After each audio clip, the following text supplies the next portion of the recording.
میرے پیارے پاکستانی بہنوں اور بھائیوں، السلام علیکم ورحمۃ اللہ وبرکاتہ۔ 14 اگست اور 27 رمضان دونوں ہی ہمیں یاد کرواتے ہیں کہ پاکستان کتنی بڑی نعمت ہے جو اللہ تعالیٰ نے صرف بر صغیر کے مسلمانوں کو نہیں بلکہ ساری دنیا کے مسلمانوں کو ایک تحفہ دیا ہے، ایک ایسا تحفہ جس کی کاوشیں، محنتیں، اس کی اچیومنٹس نے پوری دنیا میں مسلمانوں کا سر فخر سے اونچا کر دیا۔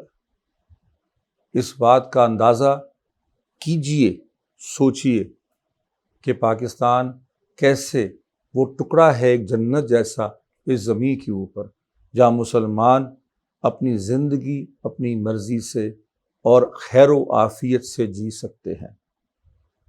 یقین جانیے، اور ممالک کے نام سوچئے جہاں پر مسلمانوں کی جان، مال اور عزت محفوظ نہیں ہے کئی سالوں سے، ایسا یہاں نہیں ہے۔ قدر کیجئے پاکستان کی، اور ہاں، قدر کیجئے ان کی جن کے آسمانی پہرے، جن کے زمینی پہرے اور جن کے بحری پہروں کی وجہ سے آپ اور میں سکون کی نیند سوتے ہیں اور عزت اور حفاظت سے دن بھی گزارتے ہیں۔ دعا فرمائیے ہمیشہ اپنے لیے اور اس ملک کے لیے۔ پاکستان زندہ باد۔